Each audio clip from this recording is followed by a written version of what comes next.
Gostaria que o povo de Deus, presente aqui hoje, abrisse a palavra de Deus em Gênesis, capítulo 1. Tudo bem? Bom dia, boa noite, né?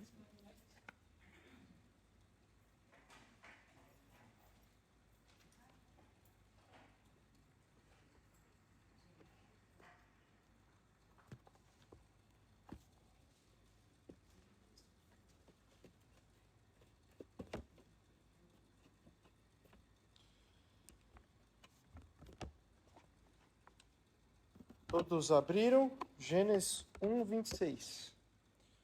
Antes da gente começar a fazer um breve panorama, nós estamos estudando esse livro, Você Acredita, do Paul Tripp.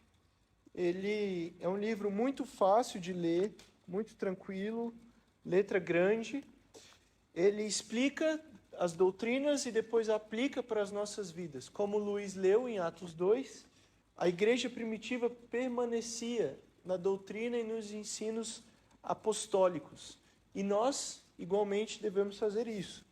Então, devemos ser fundamentados, estar embasados na doutrina, na palavra. Esse livro vai nos ajudar, tem nos guiado até aqui. Na primeira quarta nós estudamos Santidade de Deus. Obrigado, Bruno. Boa. Na quarta passada nós lemos um texto grande, né? Qual foi o tema? Quem lembra? Ô, Bruno, você tá demais, hein? Parabéns, parabéns. E hoje nós vamos estudar a imagem de Deus. E quando eu digo imagem de Deus, eu não estou me referindo a imagens, pinturas, tá? Eu estou me referindo a eu e você. Imagem de Deus. Imagem e semelhança de Deus. Antes da gente começar, queria fazer uma pergunta para os irmãos. Vou dar 1 minuto, 2 no máximo, para vocês responderem sozinhos. E a pergunta é: quem é você? Quem é você? Vou deixar vocês pensando, tá bom? Como vocês responderiam se eu chegasse até você e perguntasse: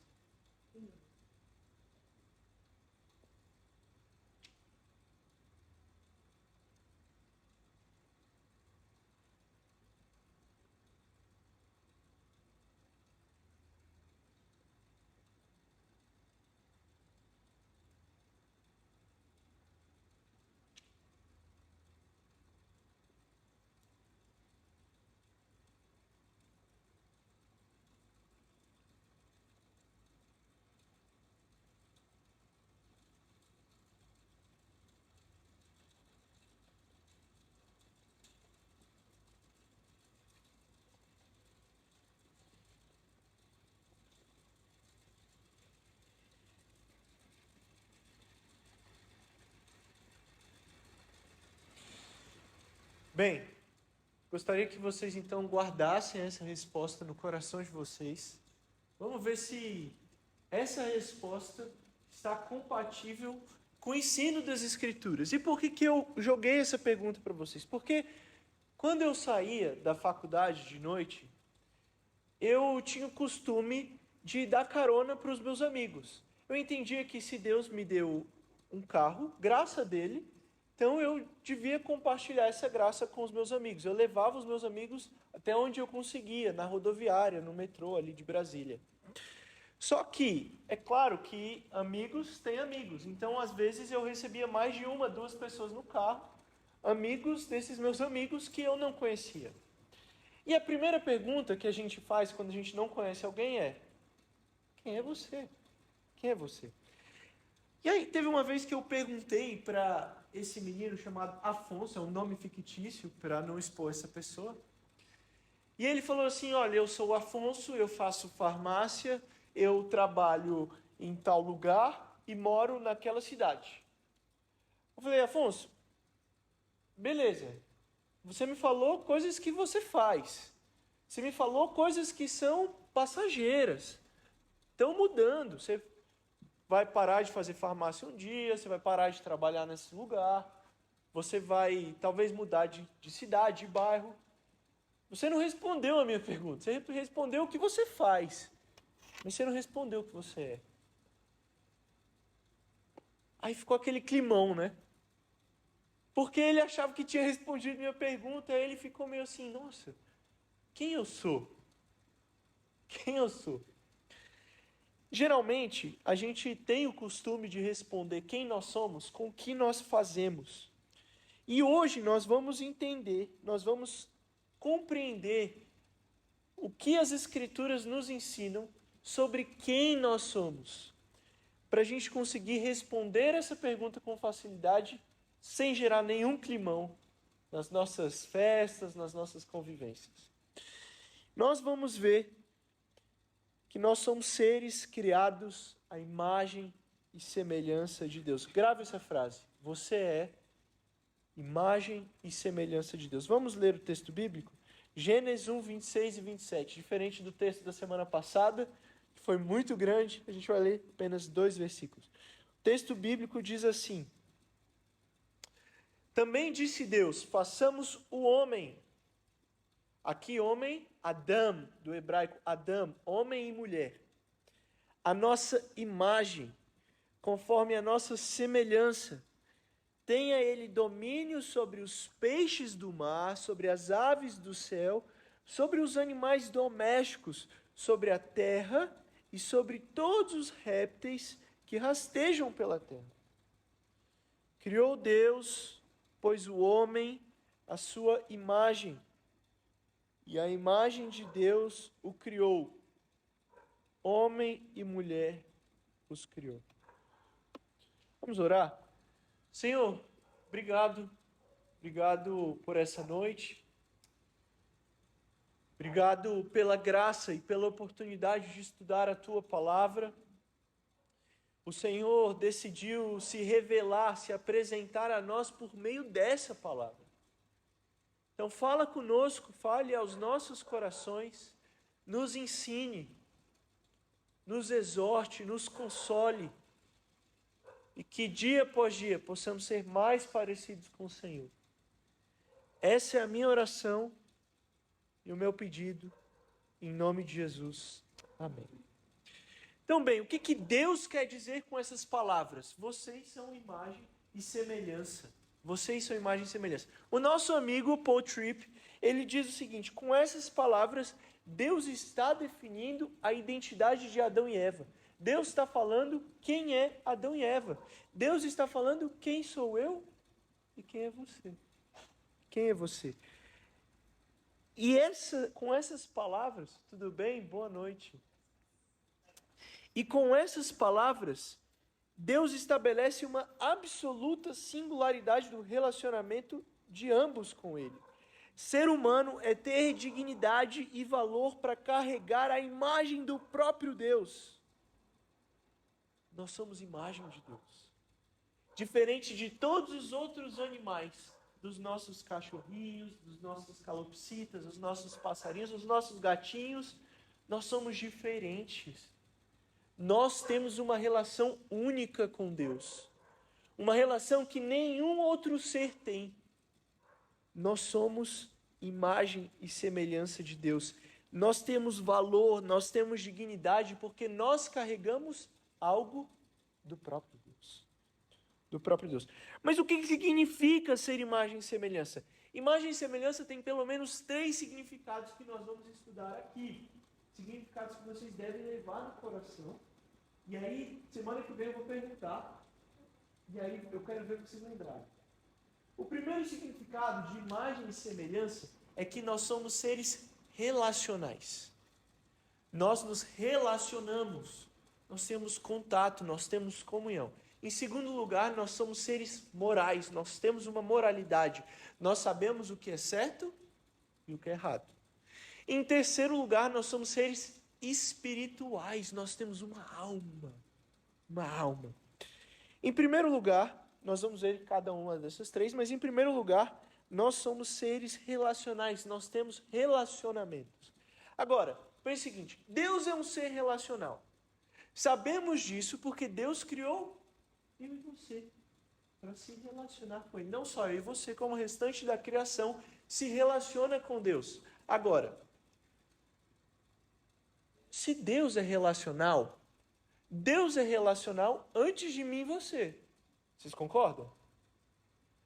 Agora, se Deus é relacional antes de mim e você, ele se relacionava com quem? Com quem? E antes de criar os anjos? Com a Trindade. Com a Trindade. Exatamente. O Marcos trouxe uma preciosidade. Dizer que Deus é relacional é dizer que Deus tem uma relação.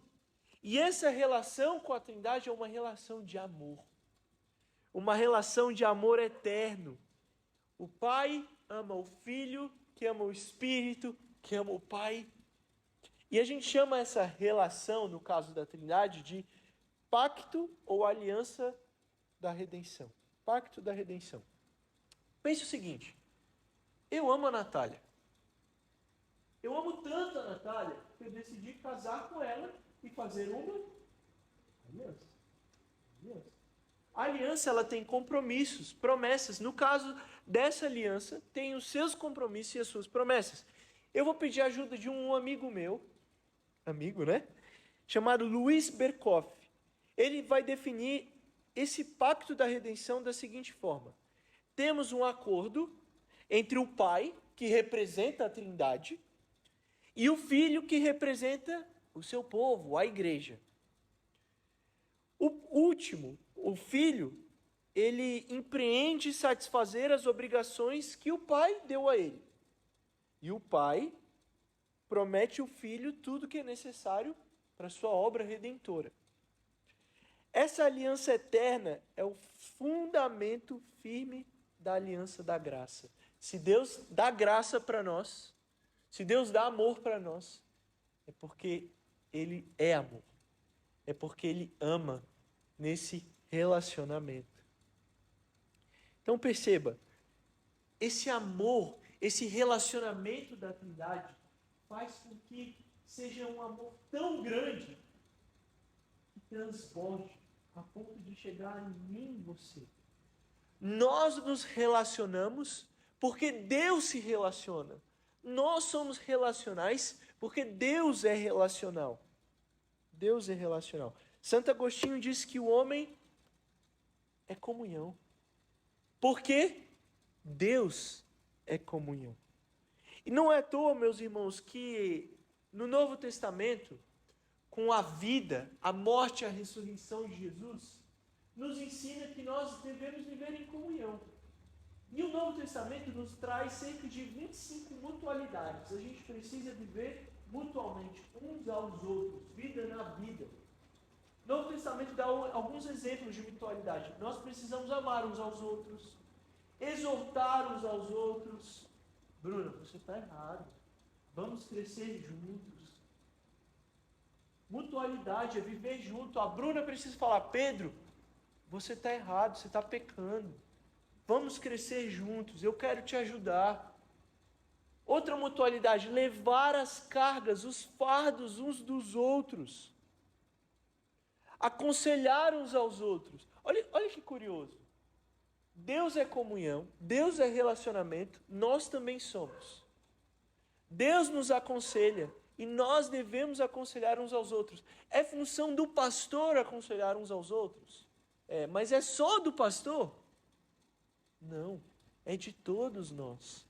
Todos nós devemos nos aconselhar uns com os outros. Bem, esse é o primeiro sentido de imagem e semelhança. Deus é relacional, nós também somos. O segundo sentido é que Deus é um ser moral. Deus sabe o que é certo e errado. E se Deus é um ser moral, a sua imagem também é. A sua imagem também é. Agora, nós somos seres que sabem o que é certo e o que é errado. Somos feitos para fazer o bem e distinguir o que é certo e errado. Deus é bom e Ele sabe dizer o que é bom. Nós, por sermos a sua imagem, também sabemos dizer o que é bom, o que é belo, o que é justo, o que é ordenado, etc. Mas aqui a gente tem um problema. A gente tem um problema porque nem sempre a gente sabe dizer o que é certo e errado. Nem todas as situações são fáceis para a gente conseguir dizer o que é certo e errado, o que é mais justo, o que é injusto, o que é bonito e o que não é, o que tem ordem e o que não tem. Agora, o que nos diferencia de Deus? Por que Deus sabe fazer isso perfeitamente e nós não? E a resposta é simples. Porque Deus é perfeito e nós somos pecadores. Nós somos pecadores. E o pecado, o que o pecado faz em nós? O pecado tira a imagem e semelhança da irmã Rita? O pecado tira a minha imagem, a minha semelhança de Deus? Não. Pense no espelho. Quando você se vê no espelho, você vê a sua imagem, certo? O pecado, o que ele faz? Você se olha no espelho e vê a imagem manchada. O pecado faz isso. O pecado não apaga a imagem. O pecado mancha a imagem. Mancha a imagem. E por isso, a gente não tem essa dificuldade. A gente tem essa dificuldade de saber o que é certo e errado. Tem essa dificuldade de julgar. Tem essa dificuldade de dizer o que é bom. Os filmes que são bons para a gente assistir. As músicas que são boas para a gente assistir. Agora pense, se Deus me fez assim, me fez imagem e semelhança, me fez então apto para saber o que é certo e errado, o que é bom, o que é belo, o que é justo, e o pecado quebrou isso, o que eu preciso fazer? Buscar ser como Deus me criou. Buscar como Deus me criou. Ser como Deus me criou. Então eu preciso, por exemplo, no que é belo, eu preciso orar e estudar o tema, não tem como. Para saber consumir o que é belo. Bons filmes, boas músicas, boas obras de arte, obras de teatro, boas pregações. Eu preciso saber quais são as boas pregações. Preciso saber disso. Preciso saber e me perguntar em oração se as revistas que eu estou vendo são boas, os aplicativos que eu tenho usado são bons, colaboram para a minha santificação, se as conversas no WhatsApp, os meus diálogos, os meus comentários têm sido bons, têm sido belos. Eu preciso orar para saber o que é certo e buscar isso. Eu não posso confiar em mim mesmo. Eu preciso orar e estudar para discernir o certo e errado nas assembleias daqui da igreja. Aqui da igreja. No ambiente de trabalho, na disciplina com os filhos ou com os netos. Em um comentário que eu faço. Será que esse comentário é certo? Será que esse comentário é bom? Filipenses 4:8 diz que tudo o que vocês pensarem, tudo, deve ser bom, de boa fama. Se há alguma virtude, isso deve ocupar o nosso pensamento. Agora, nós precisamos orar, porque se depender da gente, a gente vai cair em armadilhas e pensar, ver coisas que não é bom. Precisamos orar para que essa imagem seja, dia após dia, restaurada. Em terceiro lugar, nós somos seres espirituais. Porque se Deus é espírito, João 4:24 nos diz isso, que Deus é espírito e ele procura adoradores que o adorem em verdade. Muito bom. Então, se Deus é espírito, a sua imagem também é espiritual.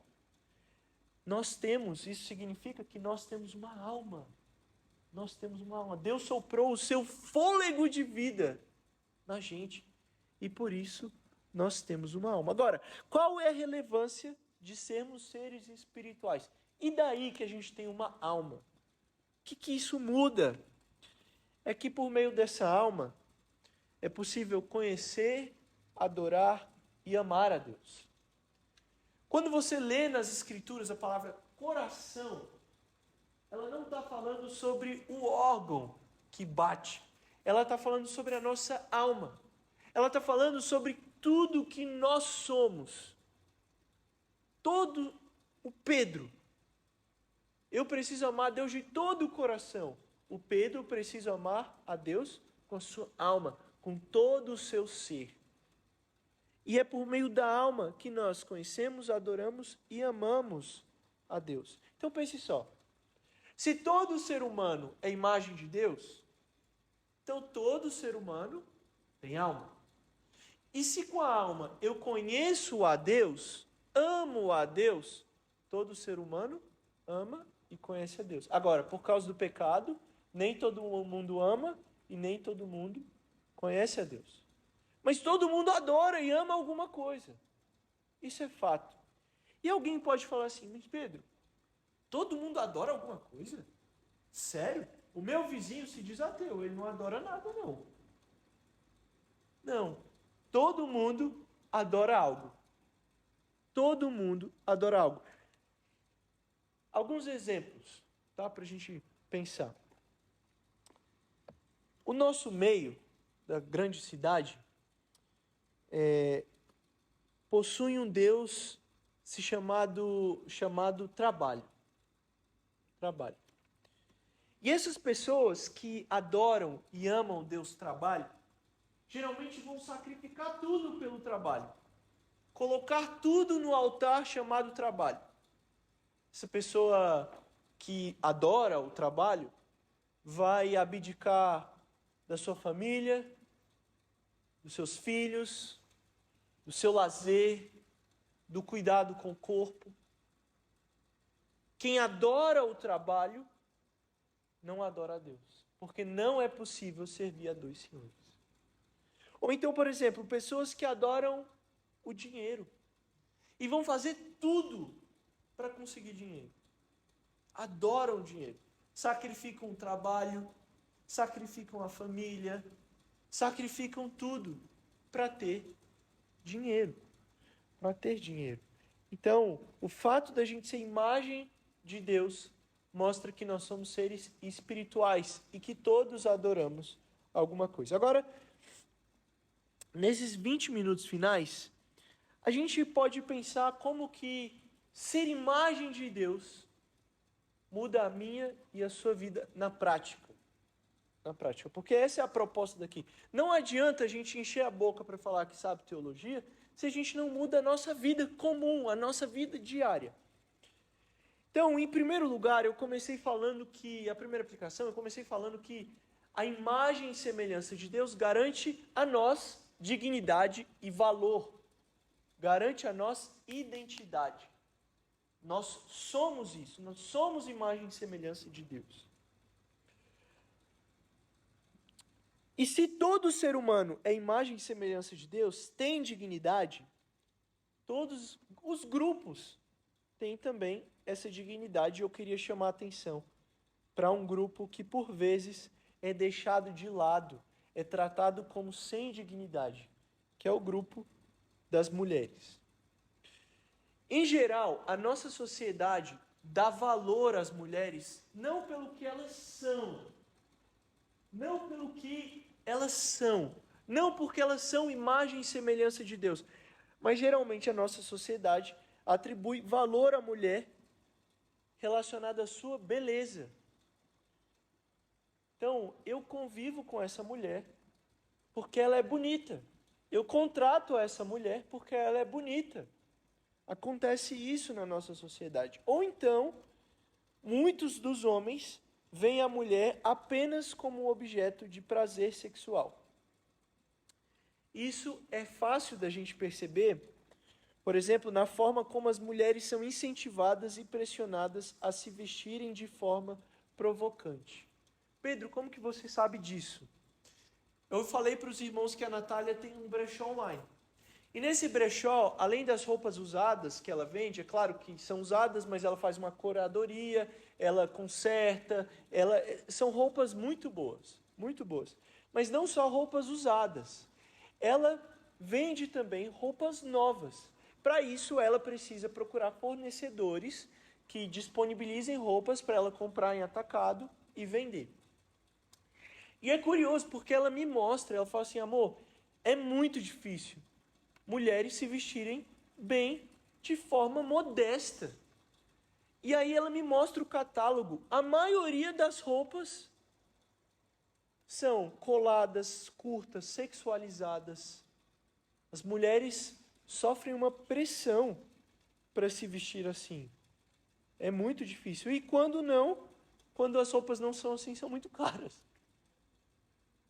Então é muito difícil, é muito difícil. Porque a indústria pensa assim, porque esqueceu de olhar a mulher como imagem e semelhança de Deus. Agora, essa pressão que existe sobre as mulheres, especialmente em reduzi-las ao seu corpo e à sua beleza, não olhar as mulheres como imagem e semelhança de Deus, faz com que as mulheres sejam tentadas a mudar o seu corpo, os seus corpos. Para isso eu gostaria de dar alguns dados. A Sociedade Internacional de Cirurgia Plástica, em 2021, e aqui o contexto é importante, um ano depois da pandemia. Então pensa, está todo mundo parado na pandemia. Está todo mundo em casa. Eu não preciso me importar com a opinião alheia. Mas um ano depois, quando todo mundo sai para as ruas, o número de cirurgias plásticas estéticas aumentam em quase 20%. Contando com homens e mulheres, a lipoaspiração foi o procedimento mais comum, com mais de 1.900.000 pessoas realizando o processo. Mas só pensando nas mulheres, o procedimento mais comum, mais realizado, foi o aumento dos seios, sendo seguido por cirurgia nas pálpebras, nariz e abdômen. As mulheres, infelizmente, são pressionadas a viverem como objetos sexuais. E nós, homens, precisamos dar dignidade às nossas irmãs, não só às nossas irmãs, às pessoas que não são irmãs, lembrar para elas que elas não são objeto sexual, que elas são imagem e semelhança de Deus. Meus irmãos, isso é uma forma da gente evangelizar também. Porque muitas adolescentes e jovens estão morrendo de depressão por causa disso. Por causa disso. Isso aqui é sério. As pessoas têm crise na identidade porque elas não sabem quem elas são. Não sabem quem elas são. Essa frequente sexualização da mulher faz com que as nossas crianças e os nossos jovens olhem para as mulheres como carne. Como carne. E nós precisamos cuidar dos nossos filhos, dos nossos netos, das crianças que a gente dá aula, para que elas não olhem para as nossas irmãs e para as demais mulheres como um pedaço de carne, mas como seres criados à imagem e semelhança de Deus. É por isso que tem um monte de gente, um monte de jovem que beija na boca em excesso, sem levar em consideração o sentimento, o coração das outras pessoas. Por isso que tem muitos jovens que estão engravidando, tem até uma expressão na sociologia agora que é to ghost. O cara se envolve com a mulher, faz sexo com ela, se envolve emocionalmente e vai embora. Vira fantasma na vida dessa mulher. Ele vira fantasma. Isso é muito forte, porque ele não entendeu que a mulher é imagem e semelhança de Deus. Eu queria só abrir um parêntese e recomendar um livro para os irmãos. Para que os irmãos comprem. Ensinem os nossos jovens e adolescentes, os nossos filhos e os nossos netos a serem homens de verdade. O nome do livro se chama O que ele precisa ser para se casar com a minha filha. O que ele precisa ser para casar com a minha filha. Irmãs, anotem também. Você, as solteiras, precisam ter um bom parâmetro de homem em que vocês vão se casar. Um outro exemplo ainda com as mulheres. Porque as mulheres oram pela igreja. Oram pelos homens, pelos departamentos. E será que nós, homens, temos orado pelas mulheres? Ou ainda, será que a gente ouve as mulheres na organização da igreja? E eu não estou falando aqui que a mulher tem que ser pastora e presbítero, tá? Presbítera, no caso. Porque, por dois motivos simples. Primeiro, a gente acha que isso não é bíblico, certo? E porque a nossa denominação histórica, a Igreja Cristã Evangélica do Brasil, não permite isso. Não permite. Mas é importante que as mulheres sejam ouvidas e participem da administração da igreja. As mulheres também, por terem dignidade e serem imagem e semelhança de Deus, elas não podem ser vistas como um apêndice do marido, uma nota de rodapé do marido. A Natália é esposa do Pedro, mas ela não é só a esposa do Pedro. Ela é a Natália, ela tem dignidade, ela tem valor, ela tem os seus dons, os seus talentos. A irmã Rita tem os seus dons e talentos. Não é verdade? Concorda? Sim? E é independente do Valdir. O Valdir tem os seus dons e talentos também. Agora, volta um pouco na Natália. A Natália é esposa do Pedro, que vai ser pastor. Ela não é esposa de pastor. Isso não é um dom ser esposa de pastor. Ela tem os dons dela. Ela ama discipular, ela ama cuidar, ela ama aconselhar. O Pedro faz outras coisas. Ela faz as coisas dela. A gente não pode cobrar a Natália da mesma forma que a gente vai cobrar o Pedro. Não pode. Não pode. Agora, existem esposas que têm os mesmos dons e talentos que os seus maridos, pastores. Então, eu conheço uma esposa mesmo de um pastor que foi contratada pela igreja para ser educadora cristã. Então, da mesma forma que você vai cobrar o homem, você vai cobrar da mulher. Mas, em geral, as mulheres têm funções separadas, funções distintas, dons e talentos distintos. Dons e talentos distintos. Acho que até fiz uma nota de rodapé que é importante aqui. Existe um departamento da ONU que pesquisa tráfico humano. Tem um missionário aqui de São Paulo, inclusive, foi para Brasília uma vez falar sobre missões com tráficos humanos. Então, esse missionário ele vai para um determinado local, compra a pessoa, porque ela seria vendida para sexo, enfim. E ele compra essa pessoa para dar dignidade e vida a ela. E nesses dados de pessoas que são traficadas, a maioria são mulheres e crianças. Mulheres e crianças. Nós precisamos, como igreja, trazer dignidade a essas mulheres. Agora, volte um pouco. Imagem e semelhança tem 3 sentidos, além da identidade, da dignidade que nós falamos. O primeiro sentido é que nós somos seres relacionais.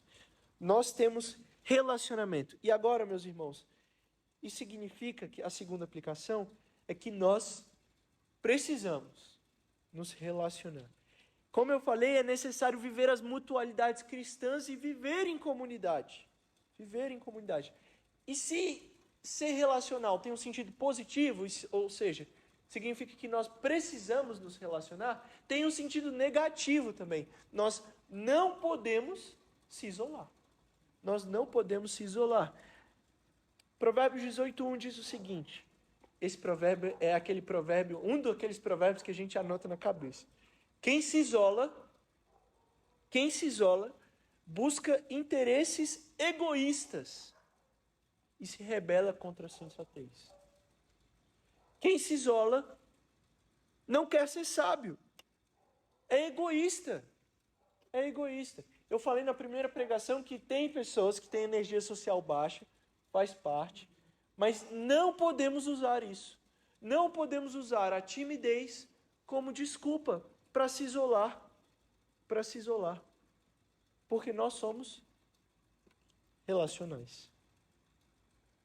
E se Deus nos criou relacionais, ser humano é ser relacional. A gente só vai conseguir ser plenamente humano quando a gente for como a gente foi criado para ser. Isso naturalmente vai mudar o nosso critério de sucesso.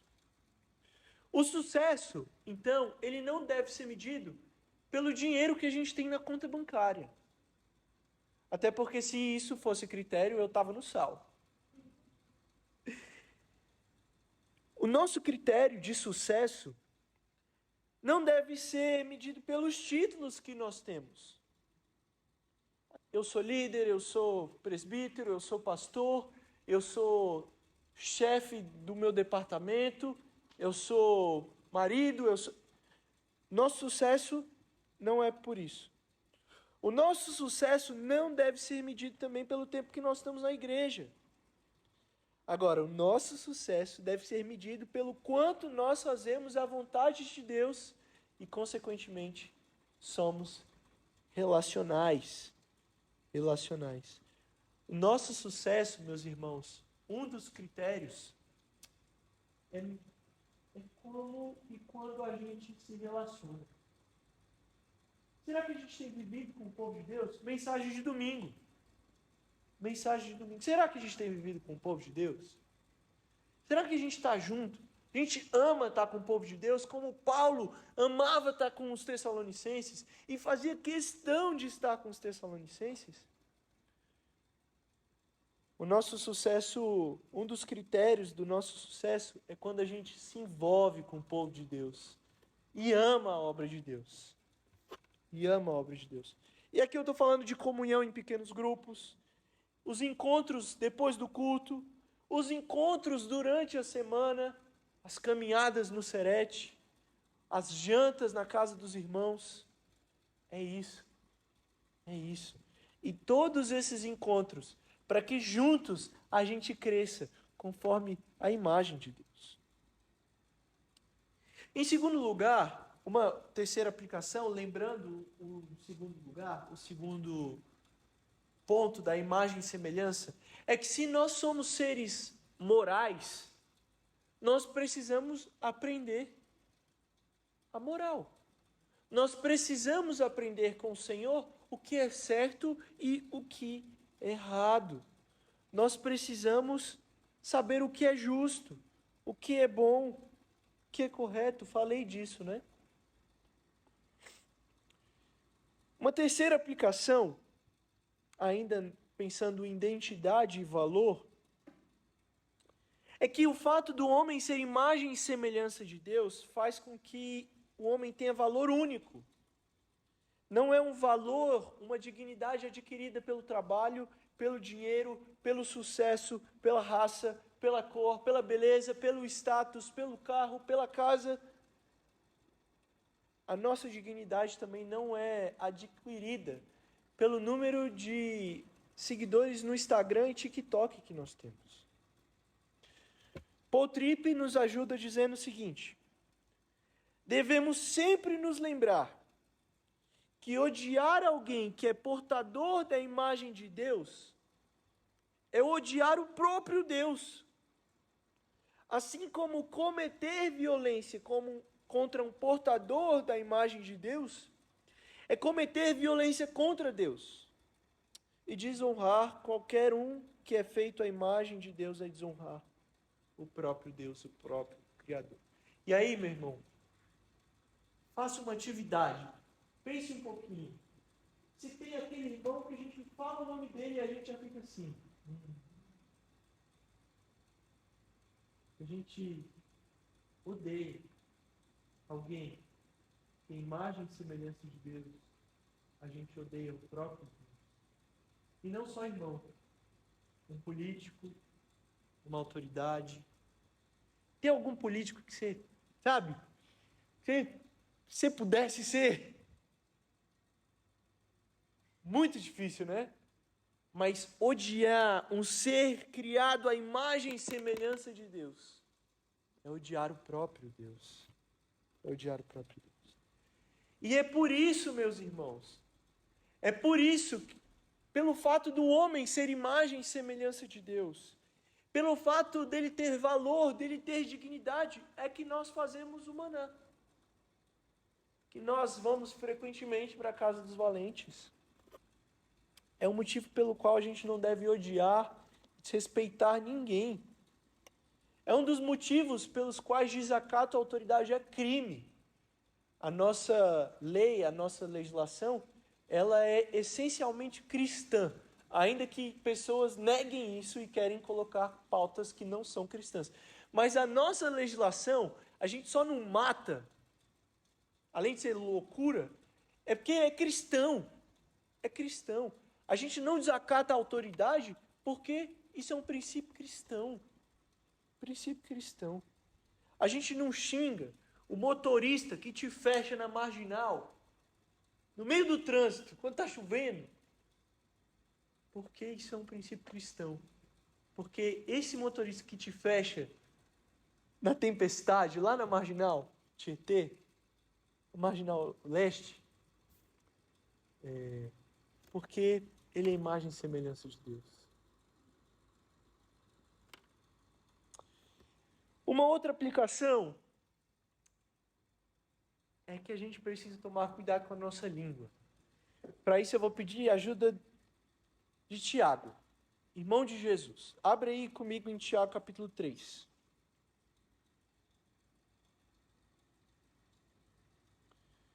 Tiago, capítulo 3. E aí, eu queria que algum irmão lesse, por gentileza. Tiago, capítulo 3, do verso 1 ao verso 12.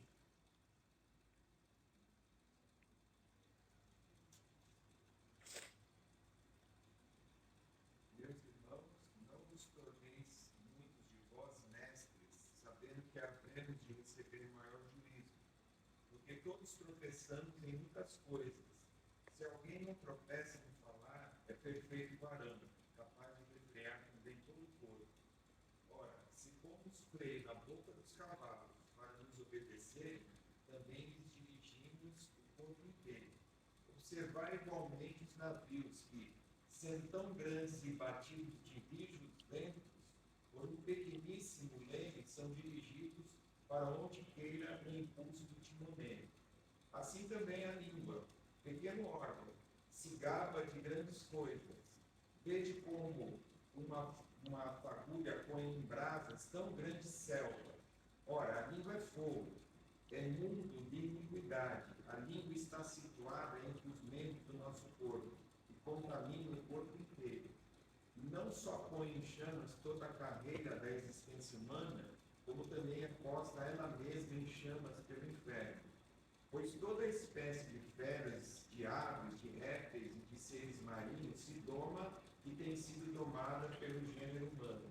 A língua, porém, nenhum dos homens é capaz de domar. É mal incontido, carregado de veneno mortífero. Com ela, bendizemos ao Senhor e Pai. Também com ela amaldiçoamos os homens, feitos à semelhança de Deus. De uma só boca procede bênção e maldição. Meus irmãos, não é conveniente que essas coisas sejam assim. Acaso pode a fonte jorrar do mesmo lugar o que é doce e o que é amargoso? Acaso, meus irmãos, pode a figueira produzir azeitonas ou a videira figos? Tampouco fonte de água salgada pode dar água doce. Obrigado, Marcos. Observa e reflete um pouco sobre o argumento de Tiago. Ele começa dizendo que é melhor que muitos não se tornem líderes, porque esses líderes vão receber maior condenação. Paulo fala isso também. E por que ele fala isso? Porque é que a pessoa que está na frente, a pessoa que é líder, ele tem que falar muito. Ele está sempre na frente falando. O presbítero Luiz está sempre aqui falando para a igreja. O presbítero Marcos está sempre falando para a igreja. Eles estão sempre na linha de frente. Contudo, Tiago não para por aí. Ele escreve, ele entende que a língua é um pequeno órgão, capaz de fazer um grande estrago, grandes coisas. Como um bom professor aprendeu com o seu irmão, Jesus, ele dá uma boa ilustração. Ele fala assim, olha, pensa num barco. O barco ele tem um leme. O leme ele é pequeno. Mas por causa do leme é que o barco anda. E a gente olha para o barco e fala assim, nossa, ele é bonito. Mas é graças àquele pequenino leme. E para os mais jovens, eu pensei em outra ilustração. a ilustração desse aparelho aqui, ó. Porque ele é pequenino. Esse aqui, ele faz grandes coisas. Ele liga, coisa que a gente precisava de um telefone antes. Ele tem uma agenda, coisa que a gente precisava de uma agenda física antes. Ele é pequeno, mas ele faz grandes coisas. Inclusive coisas ruins. Coisas ruins. E aí Tiago está argumentando em cima disso, que a língua é um pequeno instrumento capaz de fazer grandes coisas. E olha o verso 9. Foca no verso 9, que difícil. Com a língua, com ela, bendizemos o Senhor e Pai. Com ela, amaldiçoamos as pessoas criadas à semelhança de Deus. Que forte. Tiago está colocando uma grande dificuldade aqui para a gente. Porque ele está falando, olha, está falando para aqueles irmãos, mas está falando para a gente. A nossa língua, a gente usa para cantar. O louvor aqui, sempre muito bem colocado. Cantamos sobre o ousado amor de Deus, que deixa as 99 para encontrar a ovelha perdida. Nós cantamos louvores. Paty me falou que vocês estão com dificuldade de cantar hinos, né? Faz tempo que vocês não cantam hino. A gente canta hinos lindos, dos salmos e hinos, maravilhoso. Pérolas antigas, refinadas pelo tempo. Nós cantamos, nós louvamos, nós oramos. Nós estamos aqui quarta-feira após quarta-feira, orando pelos nossos irmãos, agradecendo a Deus pelas grandiosas coisas que Ele tem feito. Mas aí a gente sai daqui, fala mal do irmão, fala mal da administração da igreja. Nossa, como a gente se ira com a pessoa que fecha a gente no trânsito. E eu tô falando isso, gente, porque eu tenho muita dificuldade com ira no trânsito, tá? Teve uma época que um pastor teve que sentar comigo. Eu falei assim, pastor, por favor, me ajude. Como eu me livro da ira no trânsito? E aí a gente foi ler um livro sobre ira. Perceber que ira é pecado, como que a gente trata, como que resolve, faz um plano para resolver, tira esse pecado. E aí a saída foi amarrar o versículo de Tiago 1. A ira do homem não produz a justiça de Deus. E eu coloquei ele no volante do carro. Toda vez que eu ia andar, eu entrava no carro, saía do carro, dirigia, movimentava o volante, lembrando que a minha ira não produz a justiça de Deus. Tiago 1:20. Tiago 1:20. Pois a ira do homem não produz a justiça de Deus. Tiago 1:20. Então perceba, meus irmãos, se o homem é criado à imagem e semelhança de Deus, eu preciso tomar cuidado com a minha língua, com o que eu falo dos outros, as críticas, as fofocas, as maldições. Entender que as pessoas são imagem e semelhança de Deus faz com que, ao invés de eu ter uma reação negativa com a minha língua, eu abençoe, eu elogie, eu ame, eu cuide, eu pastoreie. Agora, por fim, todos os homens foram criados à imagem e semelhança de Deus. Como foi colocado, por causa da queda, essa imagem não deixou de existir, mas hoje ela é embaçada, ela é deturpada, né? A gente não consegue enxergar direito. E aí fica a pergunta, o que a gente faz para restaurar essa imagem? Deus, Pai, em sua muita sabedoria, fez um pacto chamado Pacto da Redenção. E enviou o seu Filho, a imagem perfeita. A imagem perfeita. para que as imagens imperfeitas, como eu e você, fôssemos aperfeiçoados. E o nosso objetivo como cristão, como filhos de Deus, como Paulo coloca, é dia após dia crescermos segundo a imagem do Filho. Colossenses 1,15 diz que Jesus é a imagem perfeita do Deus invisível. Jesus declara que quem enxerga Ele, enxerga o Pai. Ele, de fato, é a imagem de Deus. Sendo imagem de Deus, precisou fazer toda a vontade do Pai, se entregar em uma cruz, para todo aquele que crê nele, tenha uma imagem restaurada. Que a gente saia daqui em oração, para que, em todos esses sentidos, a gente cresça a imagem e semelhança do Filho amado, Jesus Cristo. Vamos orar? Senhor, obrigado. Obrigado porque o Senhor se revela na sua palavra. Nos ajude a nos relacionar de forma correta, a discernir o certo e errado, a dar dignidade e valor para as pessoas, especialmente para as mulheres que nós colocamos aqui. Nos ajude a adorar o Senhor da forma como o Senhor merece ser adorado. Cuida de nós, que todos os dias, Senhor, possamos crescer,